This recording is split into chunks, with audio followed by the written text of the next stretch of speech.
Shit. Okay, so this is a little bit new. They changed the app, so it pops up another box. Let me just share it out to the page. Okay. That's your like where you record your sounds, like your videos. Like I see you do like those lives, like we talk about like Jay Abraham and stuff like that.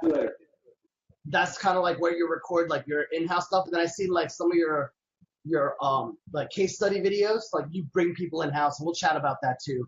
Oh yeah, dude, no worries. There's also like there's a studio. Oh shit, I'm using the wrong camera. Okay, that's hilarious. Okay, settings. That's why it's fucking green. Well, that was easy. All right. Oh, there you go. Now it's clear. Yeah.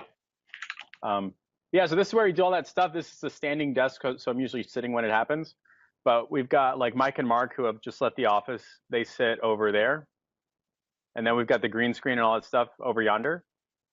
And down under over yonder. And then I spiel for like, it takes me, I swear to God, I still suck at these. I've done like 12. It takes me like 20 minutes to do 90-second video. And like, there's no way. Marketing tips, right? Yeah, 90-second marketing tips takes 20 fucking minutes because like my brain and mouth can't talk correctly. And do you use a teleprompter? Do you like script it out and all that stuff? I've got scripts, teleprompter. Mike and Mark make me look awesome. And it still takes me like 18 tries to not sound like a total fucking moron. Like I don't understand. Can we get a blooper reel? Can we get like a hidden blooper reel? Like we have blooper reels. They're embarrassing. Like, hey, my name is Jeff, and Hey, my name is Jeff Miller, and today we're doing Hey, it's like it just keeps going. And now they make me practice for like 20 minutes. Then they come in and then they film because like they just got so sick of me. Oh. So I just set up like a home studio kind of thing. Like I have a small home office. I just sold my brick and mortar, so I'm not planning on going there. But I bought like this little, I don't know if you can see it. I bought this like, teleprompter thing back here. Yep. That goes on a tablet. I can put my camera behind it. And it's so close. I could literally, I was thinking of there's like the remote button that I could just start and stop recordings whenever I fuck up. And then what is it so bad if you like take a take and just take it from like, the first 45 seconds and the last 45 seconds, or does it like throw off the whole flow? It ruins the vibe when you have these like YouTuber style clips. Like I'm not trying to be like Paul Logan with like the big cuts and all that.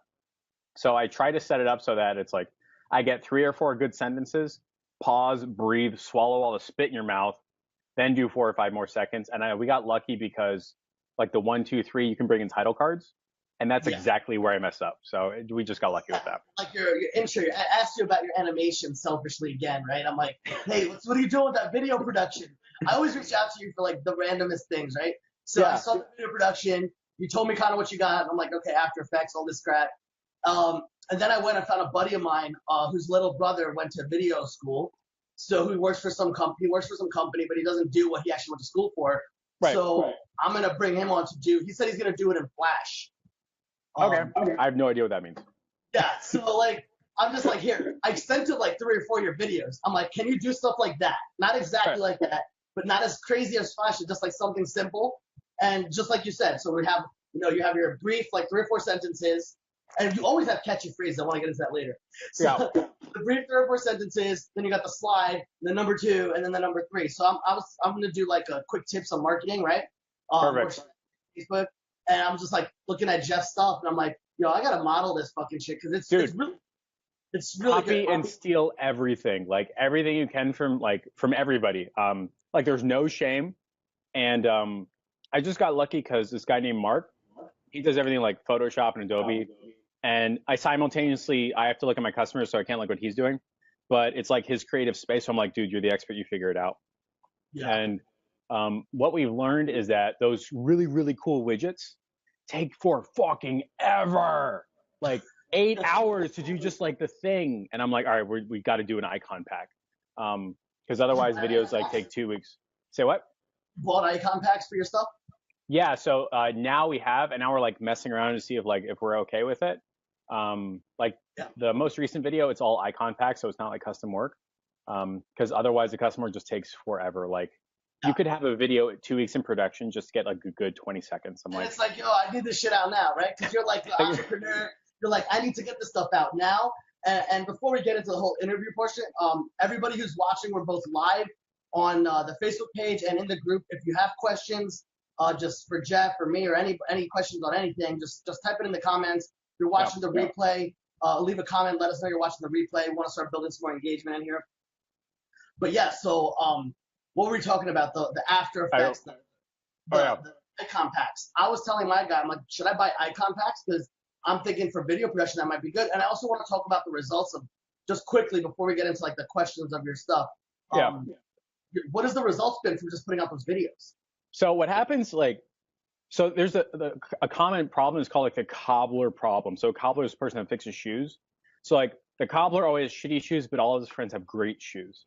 And I felt that was always a mistake. Like, I work on other people's Facebooks, so I don't work on mine. So my Facebook is shitty. I was like, you can't have that. Like, people look at your Facebook as a sales sheet, just like Arnie talks about. Like, they got to spend 20 minutes looking at your stuff and then they call you. So I made it a thing like in July, I think, to have like somewhat quality posts that tied into the narrative I'm trying to build. I didn't go back to delete everything. Like, if you go back far enough, you'll see my fraternity photos. They're embarrassing. People are allowed to be human, right? I have all stripper photos. Yeah, okay, maybe not those, but so like now we're getting to a point where customers or potential customers, or even like potential people that want like mentoring, they're going back 4, 5, 6, 10 weeks, and it's cool and it's good and it's value driven. And I got a call from like this huge air filter company in like Indiana. And it was like a guy that was like, hey, I've been watching your videos. Can you help me out? Somebody tagged me. I was like, great, fine. Turns out they sell $3 million of air filters a month. Like, holy shit. Like, they've got a $30 million business in a warehouse. And I could not have cold called them. I could not have cold emailed them, only because the guy was like watching my videos, warmed himself up and said, all right, let's talk. And I immediately was on the phone with like their senior vice president. And that's just how it works. I don't think I would have gotten that call if I didn't have a Facebook page that fit the narrative that I wanted, that was value driven, that was like free information. You can take it if you want. And so the videos have been great, like absolutely top notch. Yeah, and are you? I know you post them on your profile. Or you're also posting it on your actual company page, so people are watching it. So I was thinking about. So I have Jeff Miller, and then I have Jeff Miller's marketing, because I need that for a business page or something like that to be an agency. I don't even use Jeff Miller's marketing. I should, and I'm going to start. But up to this point, it's been really like an experiment of how do I make sure that what I'm delivering is what matches to my customers' expectations. I know for my customers, they'll run ads, they'll get interest, and they'll bomb on the operations or bomb on the delivery. And I wanted to make sure in like the first second of my like social circle, it's okay to experiment there. And so when I was growing the agency and getting business, I was like, let's see if we can fill these orders. And so now that I'm confident that I can deliver at a minimum 30 leads a month, some customers are getting 150 leads a month. We do not just the leads, but the sales, the conversions, the ROI, like the stuff that makes business work. Now I can go in and really push advertising dollars. And so I'm going to start putting those videos on Jeff Miller's marketing and see what happens. Yeah, so you mentioned a couple of things. Initially, like I think you mentioned something that everyone starts out at like kind of taking anything and everything, kind of build up that confidence. So we met back in September in Denver. Yep. And kind of since then, that's kind of where you came on my radar. Can you talk a little bit about how your business has increased, or what have you been doing since then? I don't know how the universe has been like rewarding me for hanging out with John and having him yell at me for 4 hours a month. Like, it's just how it's worked. And I remember going into that Denver meeting and walking around going like, yeah, I totally belong here. Yeah, it's going to be great. And in my head, I'm like scared as shit. Like, in my head, everybody there was doing $1 million a year, like kicking ass and private jets. And I still identify as the person not even in the room, but like begging to be in the hotel, to like listen to the door so I could get some of the stuff. So it was awesome being in the room. And I pay John and he yells at me. And all of a sudden, like, magically the universe happens. I've done probably a quarter of the stuff he says. I think we're at like 15K when I walked in there. And the dream was like, if I did $30,000 a month, like my life would change. And then we did 28. And I was like, my life didn't change. Like, it's the same shit. But like it was totally worth it. Like, and I don't know what about me has changed other than increasing our prices, but I know something culturally and emotionally and philosophically has gone up simply by letting him yell at me a lot. And I highly recommend it. Like he knows what he's doing. If he doesn't, it sounds confident. And I report to him just like I would a boss. Like every 2 weeks I schedule, here's my goals, here's what I did, here's what I need help with, here's our next steps. And because of him, the first half of November, magically all the invoices lined up, and we were tracking $700,000 in sales for the first half of November. That's not what happened, but we were tracking that, like ding, ding, ding, ding, ding. We were billing every day in November. And there was a weekend where I made more in a long weekend than most people make in 6 weeks. I was like, holy shit, this is real. And it would not have happened without like John yelling at me, which sounds like a weird phrase, but that's what it is. And like I've gone through a quarter of the course. I know I haven't given it the effort that it needs or deserves, and I still went from 15 to 30 or 28. And I do it again in a heartbeat every time. That's the thing with John. Like and you mentioned a couple of things that I don't do. Like I don't schedule calls every 2 weeks just because I will feel like shit knowing that I didn't do half the shit he told me to do. Exactly. Right. So we're on the same boat there. But I see like you're building out a lot of inbound system. I want to go to your list. So what really had me say, hey, I gotta get this guy on this fucking call. Was what happened in November, right? So you sent 235 leads to our clients. One client sold 14K on Black Friday. One client sold $8,000, calling back their leads. And I want to get into your conversion and helping them because that's a big topic and that's a hot topic for a lot of people that have clients that they're running. One client is expanding our content to 13 locations. Our own automation brought in 15 appointments. The sneaky survey, record revenue, 10 hours of mentoring. Is that John, 10 hours of mentoring? No, 10 hours of mentoring is me bringing the elevator down. So awesome. like when I like post on like Facebook Guys for Entrepreneurs or whatever, it's like somebody's got a real question that is more than one sentence, schedule 30 minutes. And we ended up doing 20 of those in November. That's awesome. Yeah. When you give back, like I do a lot of one-on-one calls. Not many people that message me, I always take calls with them. Not many people actually take advantage of it. Like I've always been open. But I do like to help people that actually want to do things. So that's awesome. And the last thing was creating a marketing database for our clients that automatically organizes all leads, contact info. That's money. That is money. Like if you aren't doing it, you're missing out. If you're not selling it, you're missing out. And if you're not showing the value of it, your customers aren't paying you the fee you deserve. Like that's a big thing. You talked a little bit earlier before we got on the call that you have the three things to help get you more, you a higher revenue. Is part of it, or those are all in there, like the sneaky survey, marketing database, strategy calls. Yeah, so like 2 out of those 3 are in there. All of it. If you have the time, I have the time. Let's just talk about everything. This is fine. Like this is after hours, like whatever you want. So like sneaky survey, is that your question? Let's start with sneaky survey. Okay, sneaky survey. Framework it too, because I think it's coming from. I saw you do a live. You talked about that. I think it was that ecom product or that $3 million product, and you surveyed there. Yeah. So let's get. I love that story. I have to go back and find it, but let's get into that. Yeah. So I did like one of those sit down discussion things that I'm trying out as like better 90-second videos, because they get into like real deep thought, right? And the book is Ask by Ryan. I can't pronounce his last name. It's like Levin, whatever. You know, that guy, right? And he's talking about how like don't ask your customers what they want because they have no fucking idea. Like they don't know what they want. They know what they've tried and they know what they hated. That's it. Right. And that's really been my accidental approach with my customer research. And again, I stole this from Arnie and Danny Velez, who have been like instrumental in my growth. They don't even know. Like here's the 5 questions you're supposed to ask, just like Dan Henry asked. Great. I'm gonna do that for my customers. Everybody's doing it. Fine. Blind following. Let's do it. As it turns out, Ryan says you're supposed to ask these 5 questions. Like, oh, great. Perfect. And then I'm on the call with the senior vice president of this company that's doing 30 million a year, sorry. And she goes, Jeff, you're not an expert in filters. I go, that's correct. And she goes, we've asked our customers what they want. And I go, great. And they're always wrong. And I go, correct. And she's like, what are you talking about? And it was like this like kind of awkward silence on the phone, like if you and I stopped talking and stared at each other. But it was just over the phone, so we couldn't look at each other. And I said, the biggest challenge is you're asking customers what they want. You don't ask your customers what they want. Guess what they hate and what they've tried. So if you were like Uber's positioning is not ordering a car from your phone. Uber's positioning is, are you sick and tired of gross cabs that only take cash, that don't show up and aren't tracked? If you are, download Uber. Apple's positioning for like 10 years was, are you sick and tired of computers that don't work out of the box, that don't integrate, and are only for Microsoft Excel? Great, buy an Apple. And so the positioning that most customers have to take is your product or service around the things that your customers hate and what they've tried.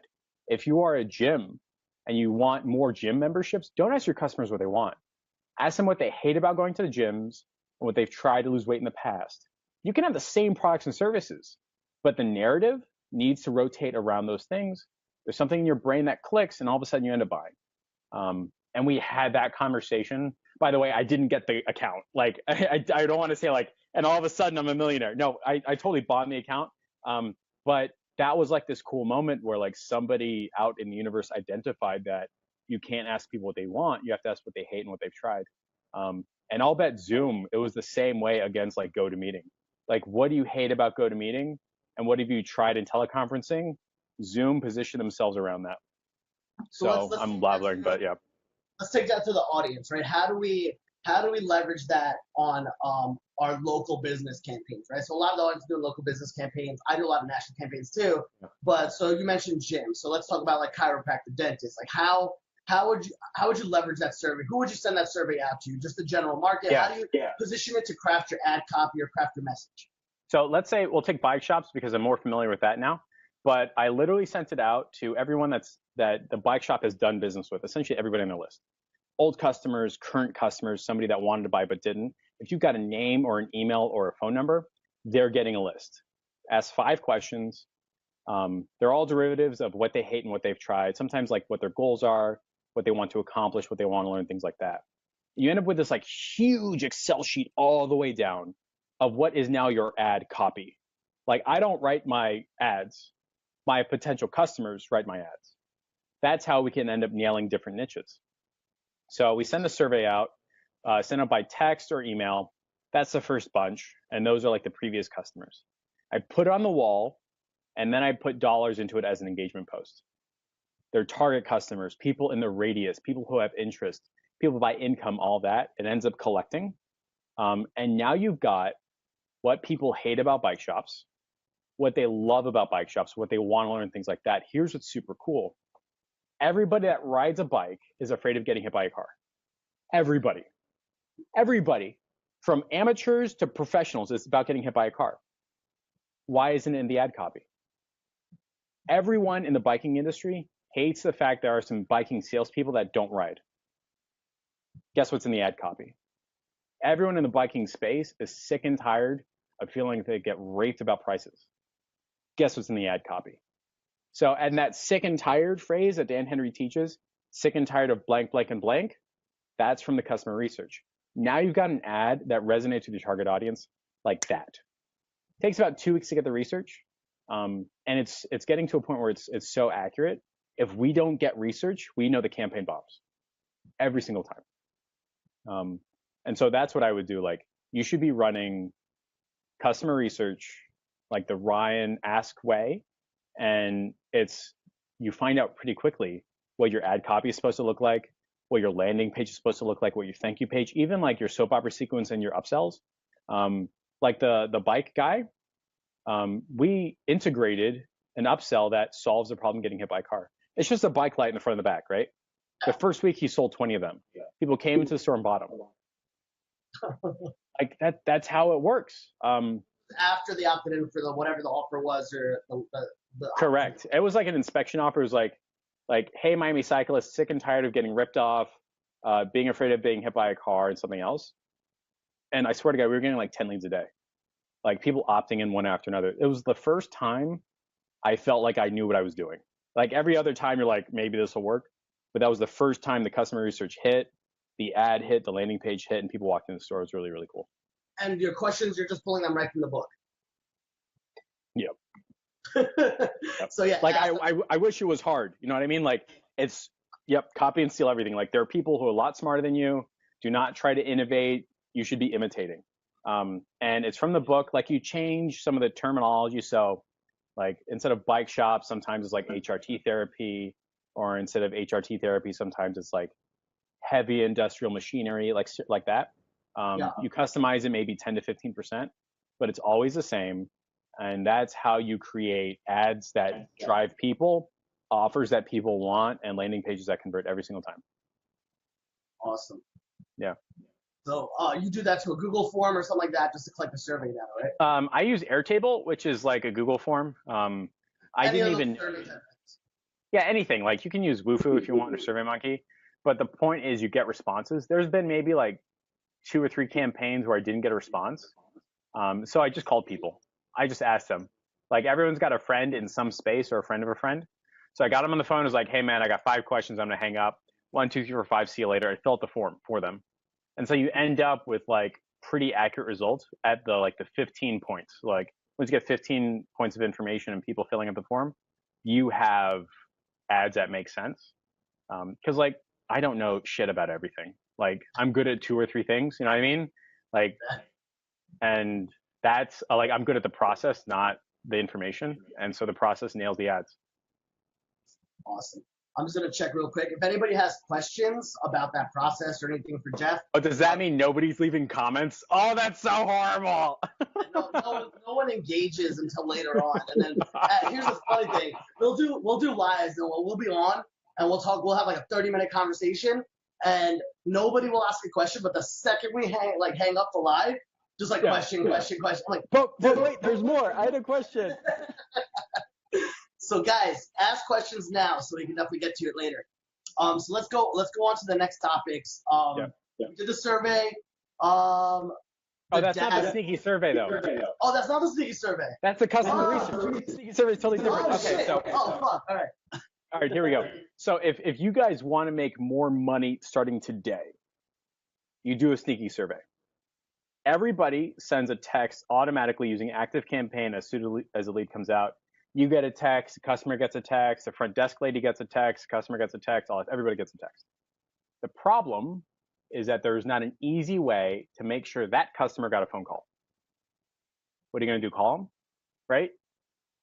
If Sharon, the front desk lady, I always pick a Sharon, isn't calling people back, you're out of luck. There's no way to do it. So I institute something called the sneaky survey. Everybody gets a text except the customer. The customer gets a different text. I send them a text like, hey, this is James, the owner of Cohen Chiropractic. Look out for a phone call from Sharon. She may text you, but she'll get you up and running and taken care of ASAP. That's what the customer gets. They get a text from the owner. There's no owner. I made it up. It's sneaky, right? Like Cohen Chiropractic is probably hiring me, but I made up an owner. His name is James. He owns Cohen Chiropractic. He's texting you to make sure you're taken care of. It's your ActiveCampaign. You can check the reports, all that stuff that they reply. And then I set it up so that like an ActiveCampaign? Yeah, it's like you have to go like automation, reports, text, reply. It's like a 10-step process. But ClickSend. So ClickSend has 2 ways. Oh, so ClickSend is probably better, right? I just didn't even know about ClickSend. And I'll show you some crazy shit later. Oh, that would be awesome. Like I need to like reply to these people, but I don't know how. Okay, cool. And then 14 days later, I send a text to the customer. Hey, this is Jeff again, the owner of Cohen Chiropractic. How was your experience with the doctor? Did you get a voucher? Let me know how it went. Immediately they reply. Immediately. That means they hated something. That means they had a big problem. I'm doing this survey for my car wash company. That may go up to 13 locations because of this. Like, I very clearly identified problems. I got text messages back saying I was approached with an attitude. Nobody called me back. I can't find your location. You were closed when I called. Your voicemail doesn't work. Like 20 different people aired their frustrations and problems. So now I can go to the owner and say, like, look, people are telling me that your GM isn't calling people back. I don't know if he is or he isn't. All I'm saying is I got 20 text messages saying that there are problems with your operations that we need to fix. I will show you how to fix them for a fee. Now $2,000 a month became $3,000. And then I fixed them. And now he's getting sales. So $3,000 becomes $4,000. Like that. Like I've seen accounts double in a month. simply because we're fixing problems based upon the sneaky survey. Here's what's also really cool. People reply back with like, yeah, it was awesome. We had a great time. Like it's usually 50-50 negative and positive. Yeah. So now I've got a list of people that love your company. Guess who's getting a repeat offer? Guess who's getting an automatic text message once a month saying, hey, thanks for your business. We're super excited. Can I talk to you about this new upcoming product? Yeah, man, you guys are great. Call me anytime. Hey, GM, you've got an awesome lead for a big upsell, $500 a month. Let's talk. So now we're putting them in a position to fix their business operations, solve problems, and make a whole lot of money with repeat customers. And that's called the sneaky survey. That's pretty genius, man. Just going and dropping that in. I would never think to do something like that, but I think it would definitely help with helping your client understand that, hey, the leads don't suck. Here's the problems, and here's the actual response and feedback. And one thing I know from running a lot of brick and mortars, customers are so quick to tell you what is wrong. Yep. Then somebody that had a great time will tell you, oh, I had a good experience. Yep. So that's super powerful. Like I remember like when I was running all those locations, whenever like you would hear about every single problem client, but all the good clients would never talk, like would never say anything. They'll just be back the following year. Yep. So that's a great way to get insight quickly. And then what do you do when you say, all right, here are some problems? How do you help them fix those problems? Like, so let's say that like one of the complaints from the sneaky survey was I never got the voucher. Okay, fine. Maybe that's on me. Maybe there's a spam thing. They filled out their email wrong. They're lying about their text message. I don't know, right? But then they say, I never got a call. And I'm like, hey, James, the owner of the car wash, it looks like your GM is super busy and super packed. If you want, for a fee, I will call back every single lead within 20 minutes of them signing up and make sure that they have an appointment. I can't guarantee the appointments won't overlap. I got to like eyeball it, but I will call them back ASAP for a fee. And the guy's going, great, man. This guy identified a problem. He's solving it. All I got to do is pay him. And now my GM complains less and we're all making money. 2K, 3K, 4K. With my highest dollar customer right now, I explicitly said, if you're not calling back these customers, I will call them back for a fee so that you get people that believe that you're being active and involved in their community. He's like, holy shit, that's awesome. I was like, yeah, that's really fun. Cool. And now, what do you mean? Like, who do you have? You have somebody in-house? You hired a Oh, no. At like 3 o'clock, I block off my calendar and I just call everybody. Yeah, all the way down. Yeah. And it's really not that big a deal because it's like 10 phone calls and I just call them all the way down. If they reply back text, great, cool. But it's really not as big as you think. I can usually get it done in less than 20, 30 minutes. And the longest has ever been an hour. But I don't care because I'm getting paid $1,000 an hour for it. That's why. Nice. Yep. Nice. Yeah. So one of the things that I've been talking about with like Nick and stuff is in the client conversion. Like, how do we get these guys to call? How do we do that besides us having to build out a whole other business around helping them get scheduled or helping them? And then there's still no guarantee that they'll show up, right? Correct. So how do you help it increase the show rate? So I text so the way it's supposed to work is Sharon schedules and then she calls them the day before, texts them an hour before, and we're good. Never happens, right? My idea is simply to use an acuity-based system. So they automatically get like a text and a phone call and an email as it's rolling up. That's later on. What I found is that something that gives confidence to the person that has to make the call is I give them a script. Here's the ad, the landing page, the thank you page, the soap opera sequence. Here's the 4 conversations you may possibly have with these leads. Your instructions are to call them back ASAP. They don't pick up, just text them, call them back 2 days later, etc. Now this person has like a fucking document that gives confidence in their process.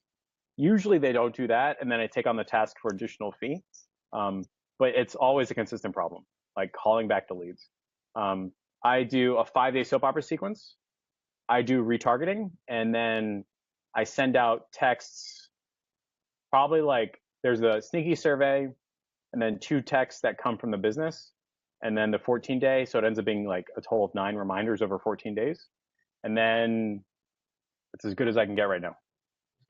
So you're retargeting people that already opted in? Correct. Like, hey, time's running out, use your voucher.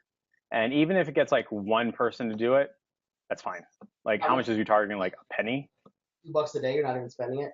Right. Like, just do it. And you can set up so that people that get the offer see one thing, people don't get a different one.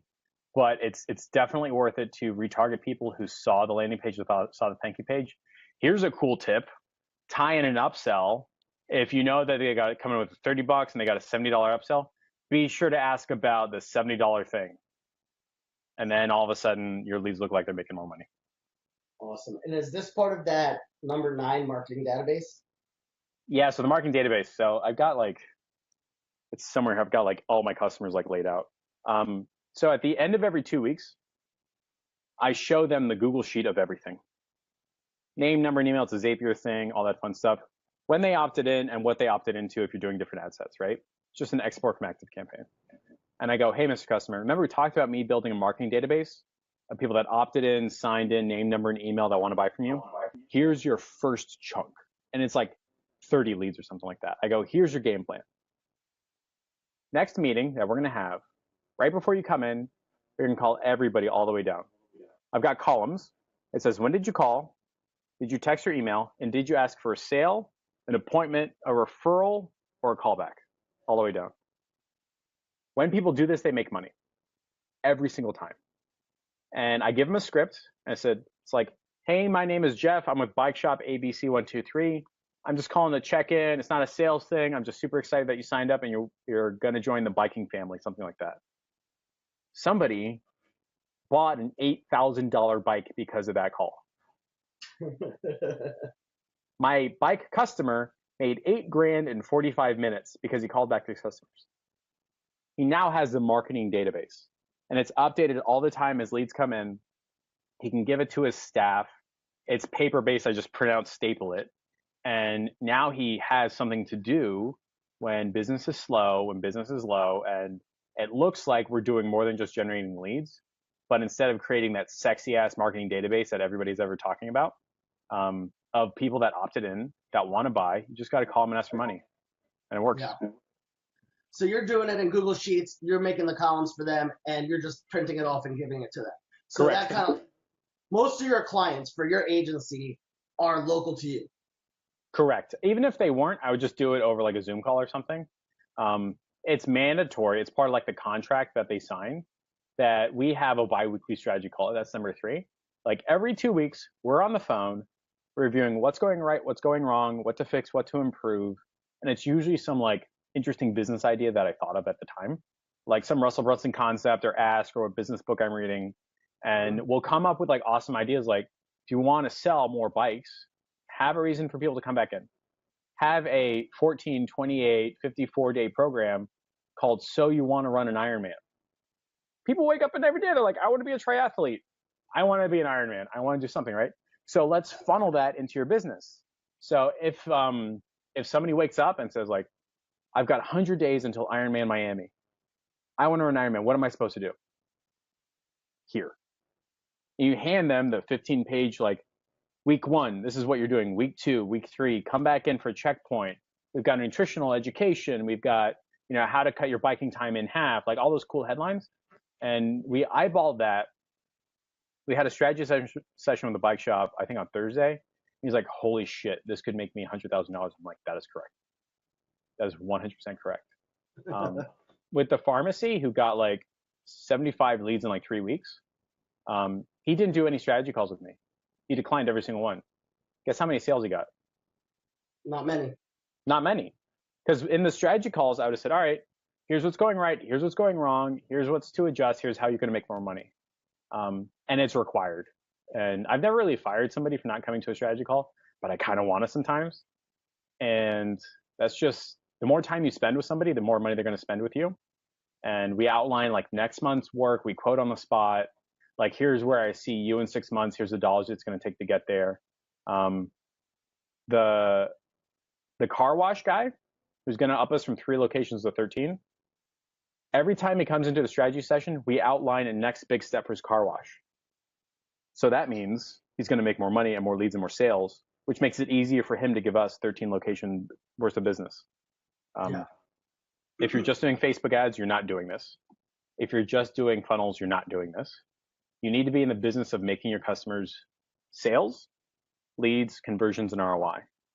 And the more time you spend talking about that, the more ideas you generate, the more value you give somebody, the easier it is for them to spend more money with you. And the more money gets spent outside of the Facebook ads performance. There have been months where I suck at Facebook ads so much, where I got somebody 0 leads and they still renewed next month. Yeah, like guarantee, right? Yeah, exactly. Like the 30 customer opportunities guarantee. I was like, I messed up there, Justin. I got you 0. He's like, nah, man, we're good. Keep going. Here's another check. And it's because of all the other stuff. And like I brought up the analytics. I was like, here's why it's not working. Why you got no leads. It looks like we interviewed the wrong people for the survey. It looks like blah, blah, blah, blah, blah, all the way through.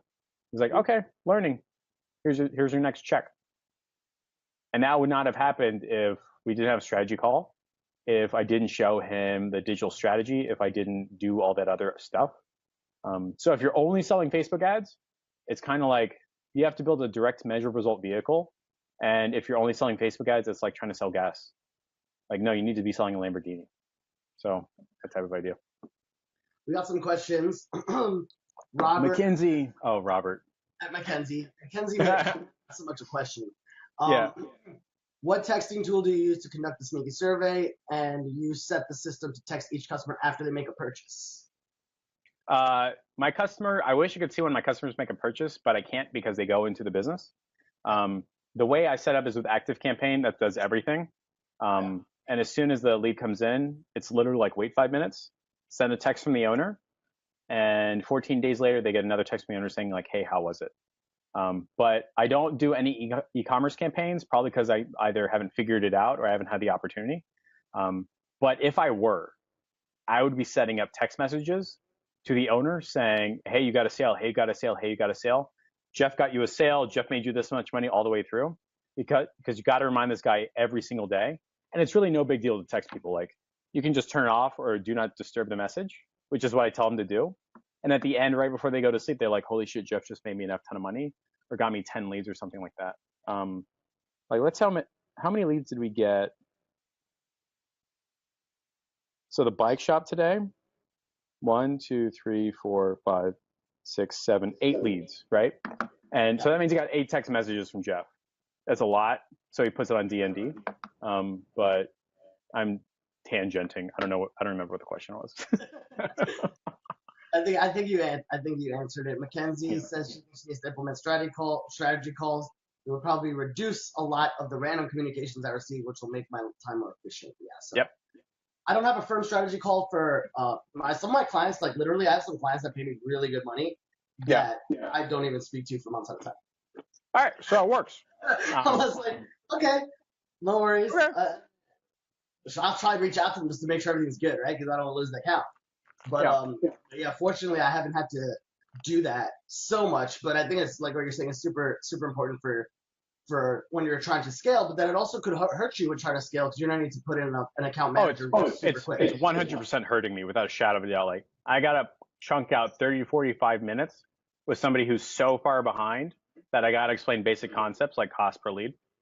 But it's what got me here, right? Like, I'm convinced that like 90% of the revenue we're making is because of the strategy calls.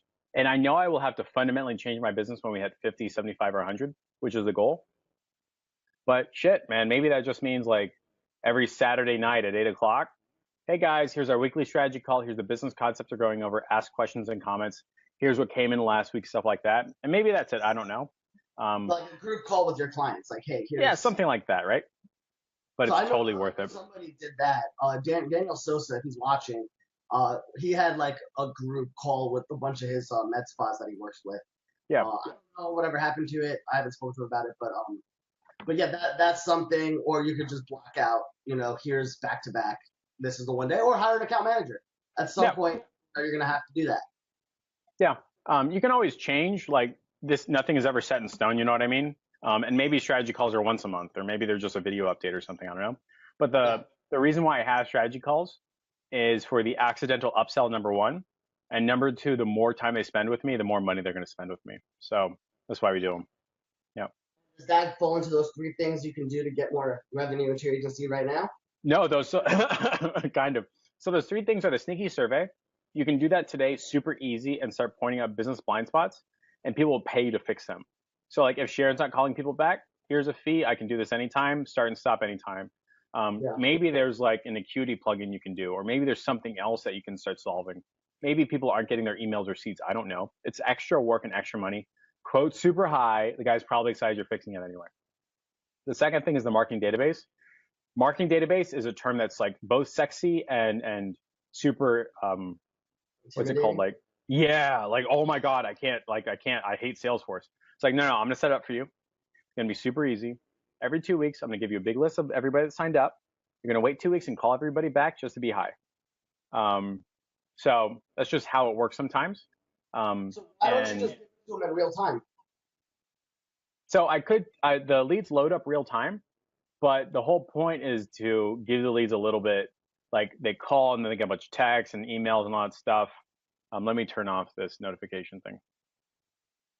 Like the leads are uploaded real time, but if I'm sending them to him, then it's another thing that he has to do outside of his business. I can literally in the strategy call just be like, here's your marketing database. Here's your homework. On the 30th, call everybody back. And it's added value because he gets to like tell his friends like, I have a marketing database. Of course I have a marketing database. How do you not have a marketing database? And it's not filled with, yeah, like Jeff built it. He's awesome. You're like, it has my name on it. And the marketing database is literally filled with people that Facebook identified as a potential customer, saw the ad, clicked on the ad, typed in their name, number, and email, and sometimes called. That shit is hot. And they see value in it, and they're excited about it, and it gives them homework to do. Yeah. Yep. We got a question from Chris Smith. What's going on, Chris? He said, how are you prospecting? Cold email, ? So I think we're going to get into that because I know you have done cold email. I'll see anybody that works with John, he's just like, yo, you got to do this. Just email everybody, yeah.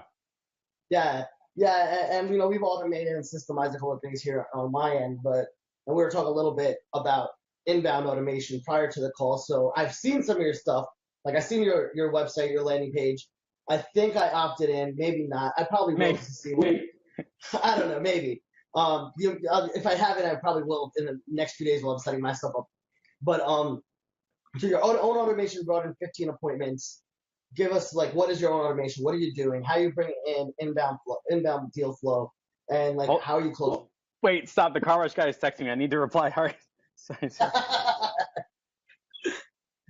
Which guy is that? The car wash guy. Hey, sorry, being interviewed. I'll call you back after. Okay. All right. What was your question? So Chris asked about prospecting cold email. You mentioned on your post, hey, our own automation brought 15 appointments. Yep. So what are you doing in your own automation? How many, like 15 appointments? Are they converting? Like, what's your process? What's that look like? So the way it works is I have the videos, and that reinforces. We were talking about earlier. Yeah, the videos on my Facebook, right? And that does two things. One, it helps convert people from a potential customer into appointment. And number two, it reinforces why somebody buys from me. Like it's added value to their education, so it keeps people longer. So somebody watches the video, they're tagged, it's shared, all that fun stuff. And then they're curious as to what the hell's going on. So they either send me a message or they Facebook stalk me and go to the website. I think I ended up getting like 6 Facebook messages from total strangers. Like you have to check Facebook message spam. And there's like, hey, Jeff, I saw your videos. Can we talk? Right. So that's about half. And the other half are people that go to the website, get the free cheat sheet, and now they get into the automation. And the automation is like, it's super spammy. Like I feel bad about it. I send an email every day for like forever. And it's all the Facebook posts, like all the ones that I've ever put up, but in the correct order. Like Facebook is like most recent. But when you sign up, you get the oldest first. And people reply to that. And I integrated John's emails into there. Like the customer reactive campaign or customer reignition campaign in 15 minutes. Like I could get you like, can I show you a campaign that generates 100 leads in 30 days, stuff like that. And I integrate that in there. And it's like 1 out of every 4 or 5. And people reply like, yes, I'm interested. And I'm like, great, schedule an appointment. And then I do the iPad style pitch where I have like my normal presentation but on an iPad. And I think we ended up getting like 4 sales out of that in November. And you're not running paid traffic to it. No, I should, but not yet. So just so you brought it up, like, hey, you like videos in a correct order. I just found out about this thing. My buddy Mario was sharing it to me. Like they had a call with the Facebook rep, like a real Facebook rep, one that actually gave him info, and he Yeah. shared with me. You can actually, I didn't know this. You can actually in the campaigns create like a pixel limit and a reach limit, right? So like say there's a campaign you have, you put the frequency and reach, right? I think it's frequency, one of those two. And then after you can set up the next campaign to only show that to people. Oh. I think. So you can set up your series. I was thinking of doing that for just retargeting, but it'll Yeah. throw all the shit off. So you can actually set it to only show this next campaign once this frequency reach thing is limited. So you can send a series of videos automatically by just running a campaign without having to deal with all the crazy retargeting. So let's say you retarget me. I will see a certain retargeting ad for 5 days. And then the next 5 days, I will see a different ad. And then the next 5 days after that.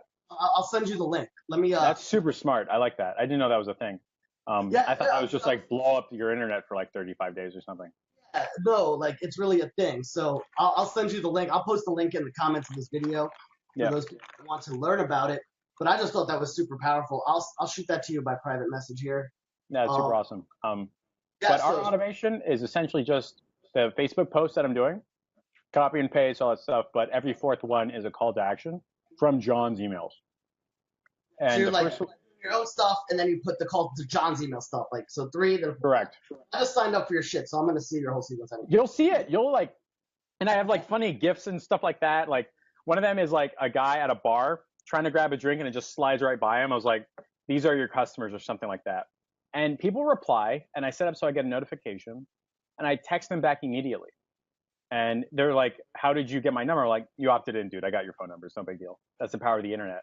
And then we figure out a time, they schedule, and I pitch. And I would say like, we used to have like a 50% conversion at like 2 to 3K when we were quoting. Now we're quoting 4 to 5, and our conversions have dropped. I'm kind of okay with that right now because I've got gray hairs with my current customer, and I'm freaking out. And like, I just hired my first Facebook ads guy ever, and I'm not sure how this is going to turn out, but I know he's smarter than me. And so that'll save up a lot of time, and I'll be able to get more customers. Yeah. So one of the things that I want to do is just set that bare minimum for 4K or 5K a month. Like, I'm not even going to deal with you if you're not spending this, and here's what we're going to do, right? So filtering, I think, is super important. And one of the things I always say, hey, at first, just take whatever you can get, build up your client base. And then once you're kind of like, there's people like Nick who'll just like accelerate hardcore, 250K or whatever it is in a certain month in that space. I don't know if I want to do that, but I know that, hey, the more barrier I put to entry of people who want to work with me, I'll only end up working with people I want to work with. Yeah, I think that's totally okay. And like you said, like when you're first starting out, like the first 6 months, take everybody. Like half your accounts are going to blow hard. That's okay. You'll learn. You'll figure it out. And they're essentially paying you to figure it out with them. Yeah. And you can always fire customers later. And you can always like say, I'm sorry, I have to increase my fees or whatever. And they'll get angry at you. Who cares? They're your first girlfriend. You're supposed to break up with her. Like that's how that works. You know what I mean?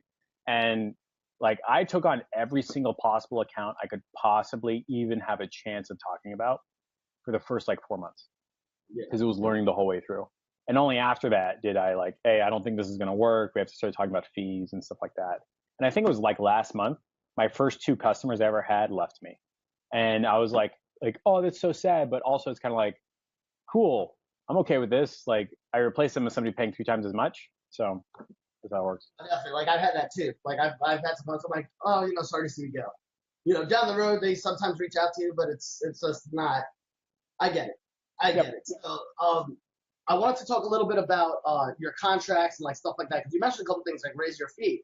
How are you raising your fee? Are you locking your land? What are you doing? Yeah. So okay.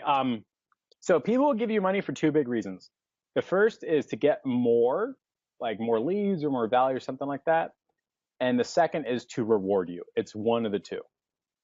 If you make it really easy and obvious to be explicit about the value you're giving somebody, it's easier for them to pay you more money right off the bat. My proposal lists everything I do for them, like everything. Like I have A/B testing on there. I've got heat map tracking. I've got call tracking, call recording, strategy sessions, all that stuff. And it follows a this, so, that format. Like nobody knows why heat mapping matters. I don't even know why heat mapping matters. But it says heat mapping so you know which parts of your landing page to fix. Cool. Guess what? I'm going to host it on my servers so you don't have to call your web guy. Proactive updates so you're not left behind. All that stuff. And it ends up being like 30 lines of stuff. Grand total value of $16,847. You make up a number, and I'm selling it to you for $3,900 a month. And if you aren't structuring it that way, you are making the expression or communicating the only reason they'll buy is for Facebook ads. I know half my customers aren't buying because of Facebook ads. It's like it's what brought them in and why they're interested. But half the reason they're buying is for the other stuff, like the consulting calls or the strategy calls or the call recordings so they can catch your staff not doing their job, stuff like that. So you have to have a proposal that shows all that stuff all the way down. And at first it was just like an Excel sheet on a Microsoft doc, but it looked like shit, right? It was like a chart or a table. And it kind of evolved into something important. Like Dan Velez really helped me with this, so did Arnie. Like the way you propose and that document helps people feel more comfortable spending money with you. And the second reason people pay you more is to reward you for the work. They don't, like in their head, that's not what they're saying, but that's their communication. Like our bike shop guy, we got him like 150 customers. He's like, Jeff, this is amazing. I want to put more money into it. Keep up the great work. Cool. That's a reward, right? I didn't prospect him for additional products and services. I didn't say, hey, I want to do this. He's like, I'm going to put more money into this. Some goes to Facebook ads, some goes to me. That's called a margin, and that's okay. So either like you're being obvious and explicit with the value and they're paying for it, and that's through the proposal, or they're rewarding you for great work. The challenge is, what if you have a customer at 2K that doesn't want to reward you for your work and you've already sent a proposal, right? That's what like most people are stuck into. So then you have phone calls or emails about a customer reignition program, stolen straight from John, from the Jay Abraham book, a customer reignition program. Google it, look it up, get the book, Everything You've Got, something like that by Jay Abraham. It'll walk you through it. I forget the page number. And you can just say, hey, I'm reading this book by Jay Abraham or whichever author. He talks about a customer reignition campaign, customer activation campaign, whatever it's called. I want to run this for your business. I'm taking a course, and this program retails for $5,000. But because I'm brand new to this and I'm still learning, I'm going to charge you $2,500 month to month. If it doesn't work, I refund you the money. You will get 90% of people to say, yes, let's try it. It works. You can prove it. You're tracking everything down to the phone call. Then they pay you. And they'll double the amount of money that they spend with you. And you're just running that same campaign every single month. Yeah, I ran, like, all my campaigns now have a customer reignition campaign, like, tied into it somehow. You're putting that in your back. Correct. That's like the customer reignition campaign is like the general term for stuff you're doing to your old customers to bring them back as new customers. And so that could be like you're extending soap opera sequences, or you're calling people back, whatever it is, like figure it out, right? It's customized different for everybody. But if you send your customers a pre-written email, switch out the name, don't talk to them, you're going to fuck it up. It's like, hey, I'm taking this course, I'm reading this book. It's driving the idea behind a customer reignition campaign. Here's what it accomplishes. This program retails for $5,000 a month, but I'm still learning. I want to charge you $2,500 month to month. You are not required to renew. And if it doesn't work, I'll give you your money back. Everybody will say yes. You will get leads. You will get people calling back, buying more stuff. And now you've got somebody that just doubled the amount of spending with you. And it works. It's awesome. Yeah, man. Awesome. Chris Smith asked, you're just running Facebook ads for clients? I think we kind of already answered that. Yeah, only Facebook ads. No, but if you're only running Facebook ads, they're not going to buy. Oh, yeah. Yeah. To go into that a little bit easier, because I think he's saying like Facebook ads versus like Google or whatever. Or I have found that Facebook ads, given my limited expertise with all this, that Facebook ads beats Google ads 9 times out of 10 if you do the correct other stuff. Kind of like if you want to lose weight, you go to the gym and you eat correctly, right? But if you don't eat correctly, you're going to have bad gym time. So your Facebook ads are going to work if you do all the other stuff that's important. Like you'll get customers that are coming back, that adopt your culture, that are part of your Facebook group, that love your business, that tag their friends. You can leave funny comments. Like one of my car wash guys, he's got a 5 to 6 comment chain all the way down of people making fun of us, and I make fun of them right back. Like some guy was like, it's too expensive, so I have like an Elmo gif of like, tough, like that's how it is. And somebody replies with, I can get it cheaper. I was like, okay, like all that stuff. And like 4 or 5 people have like, this thread is hilarious, I'm coming in tomorrow. You can't do that with Google Ads, right? You're just another link fighting against somebody who has more money, more time. Like you're not going to beat Trulia. It's not going to happen, right? But with Facebook ads, you've got a shot. And so that's why I only do Facebook ads. Nice. Yep. I did a video on that a while back. Where the fuck is it? It's in the automation, by the way. Like if you stick around long enough, you'll probably unsubscribe by like day 10. I don't unsubscribe to anything. Like give me all of them. The only time I unsubscribe, actually, I'm lying. I unsubscribed to one guy's campaign because I opted in for some like webinar or something he was doing, right? And literally 3 days in a row, I don't know what the fuck is wrong with his autoresponder. I got like 12 emails. You're like, I'm out. Yeah, well, like literally a minute apart. I'm like, dude, your autoresponder is broken. You gotta fix that. Next day or 2 days later, same shit. Like, I think this is supposed to be drip. Okay, all right. So I'm gonna tag you because I've got like a 90-second spiel that I think would be awesome for the guy asking like Facebook ads versus like Google ads. I'm gonna tag you. You can like distribute it, but it's literally like me in our strategy session, Digital Studio area, and some guys like, what about Google ads? And I kind of like off the cuff type thing. I just tagged you, but it's really really good for answering why Facebook ads and not like Google ads or something like that. So, or even SEO or something like that. So, I think I could just take the post ID and post that in here. Yeah. So let me just do that. Just test it. Yeah, it works. All right, cool. I'm posting that out. So, okay. Oh, dude, you write fucking books with the video. Like a lot. Because like the reason why I do it is this is to convert and to confirm. So like if you think for whatever reason about doing business with me, I don't friend you, or sorry, I don't take your business card. Like I'm just going to friend you on Facebook, and then you start going through there, and over time you end up converting into a customer. Awesome. So what's next for Cool Beans Digital? What's your 2018 look like? What are your focus on? What's your plan? So I actually chatted with Nick last night, and like at the end results, I was like, "Fuck, man, I just got leveled up." Like I remember at John, I was like, 30K would be mind blowing, and now we're like almost 30K. I'm like, this fucking sucks. Like you need to change like your next step. And for Nick, that was really my next step. And so like I aggressively hired our first Facebook ads guy on contract to alleviate the time I'm spending in Facebook ads and spend more time with my customers, landing customers, stuff like that. The goal is to take the same thing we're doing and get up to 100K a month, which is like maybe 20 customers more. And we're a third of the way there. I think it's totally doable. And then I want to sell this damn thing.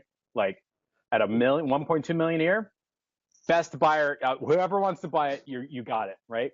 Because my goal, like since I was a kid, even when I worked at like Intel or Ericsson or like all the schools I shouldn't have gone to, was to build something and sell it. Because I always felt that like if you can build it and sell it, you've really managed to create something that is so valuable. Not only will your customers give you money, but somebody else will give you money for it. And that was like a big deal for me. And so that's the goal. Yeah. So if anybody's watching this. And then sell. Well, there agencies, and Nick and I talk about valuation and all that stuff a lot. I've sold multiple businesses in the past. I've acquired businesses in the past. And it's funny, each industry has its own caveat for industry standard. But one of the things I actually asked John, because I was curious. I'm like, so how does it work with agency valuations? Like, obviously, I know you tell agencies. I've seen people doing IPOs by bundling different agencies together into an offering. So there's like a lot of crazy stuff that can happen there where you can at least pull in cash. But on a sale aspect, what John told me was that you need to have contracts. You need to have long-term contracts, right? So what are you doing to kind of prep people for a 12-month commitment? Because he said 12 months is ideal. Damn. So that means the narrative and the relationship I have with my customers has to change. So like everybody's on month to month. I'm getting gray hairs. That's what got us here. But to go to second base, you have to like blah blah blah analogy. And so that'll just have to change. Like, hey, bike shop, we're doing long-term agreements now. Like the amount of time, effort, and energy I have to hire people. I have to make sure this is all okay. And that's almost impossible to do for a month to month. So let's figure out a long-term agreement.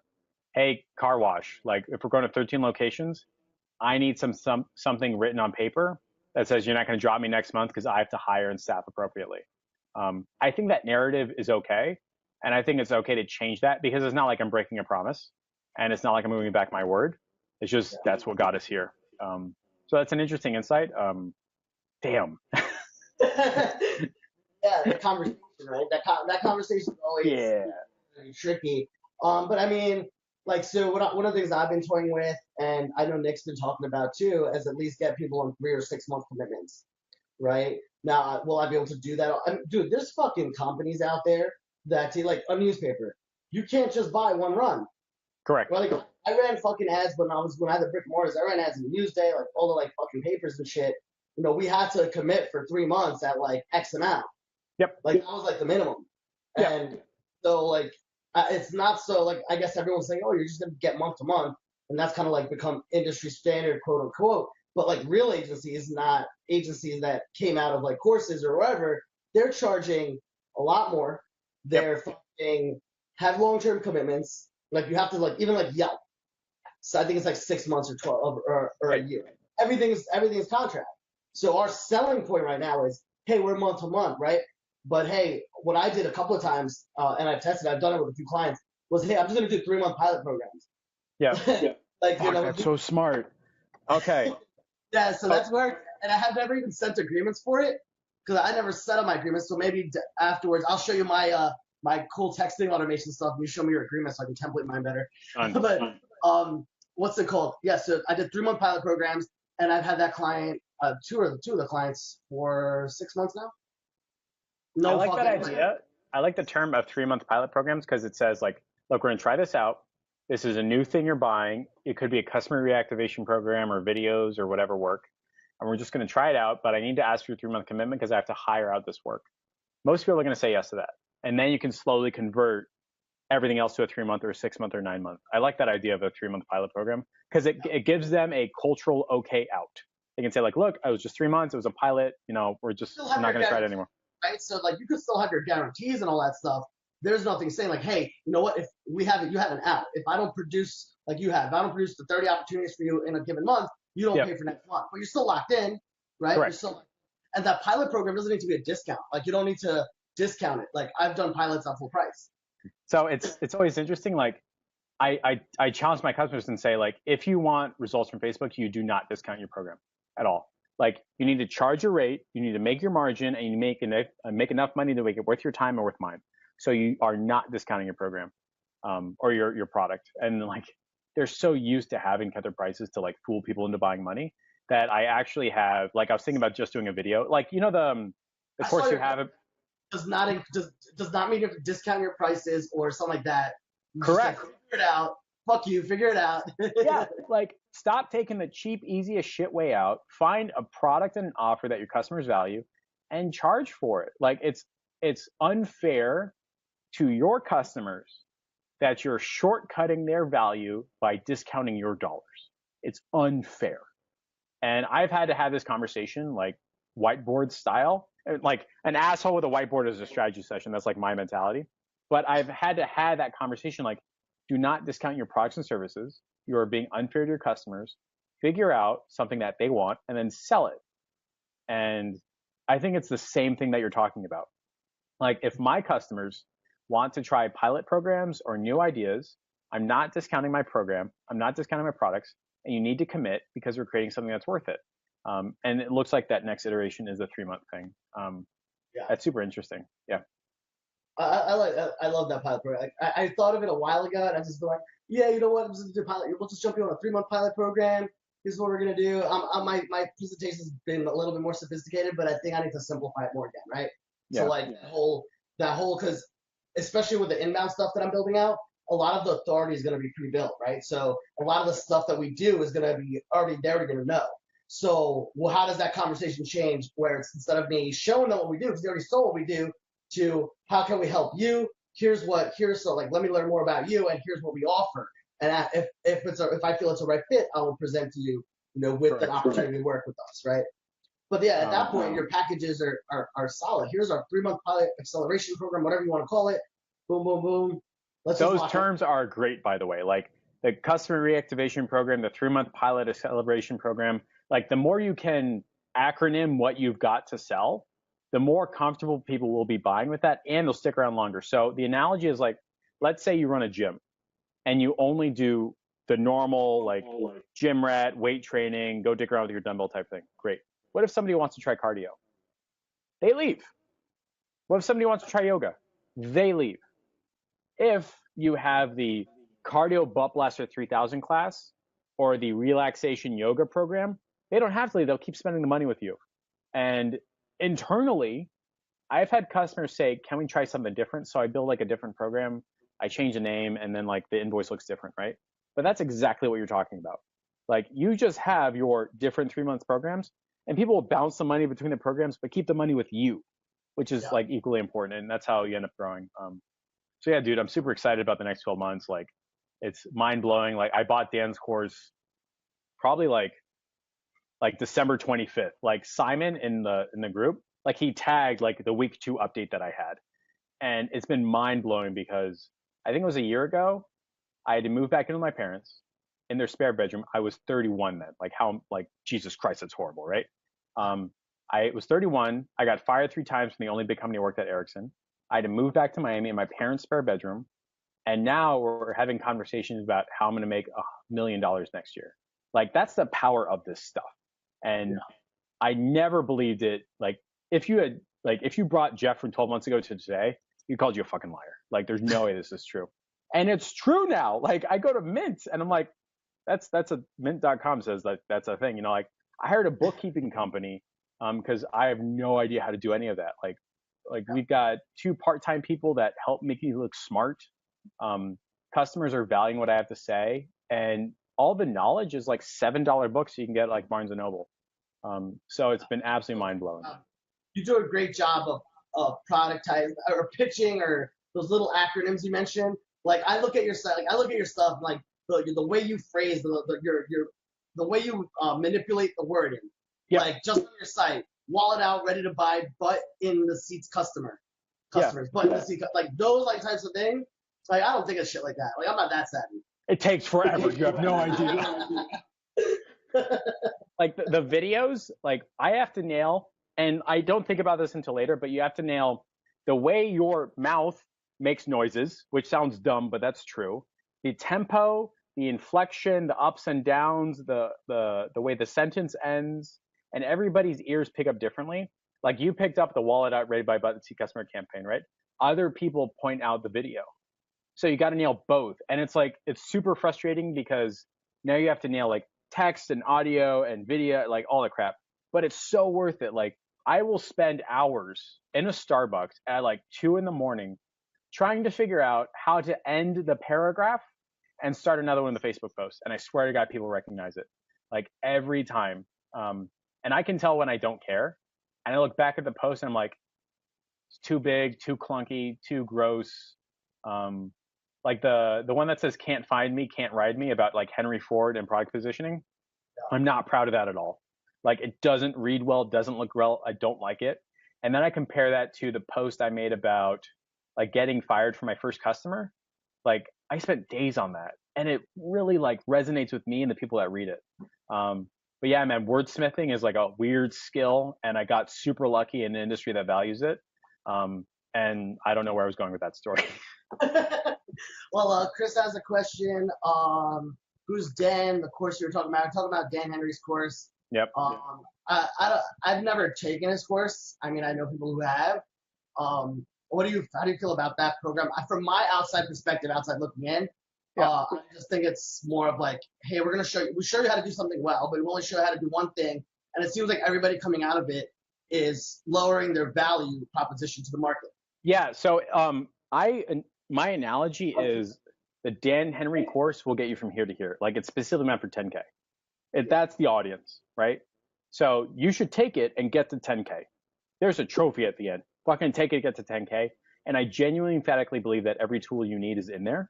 And the people that I think aren't having success are because they haven't completed the course or interacted with the group or something like that. So you'll get to 10K. The challenge is how do you go from 10 to 20 and then 30 to 60 and things like that. Like I've never heard anybody in the Dan Henry group talk about the 5 ways to sell a customer database and how you can charge for it. That's not in the course. It's not in the narrative, right? Nobody talks about a reignition sequence like John talks about, right?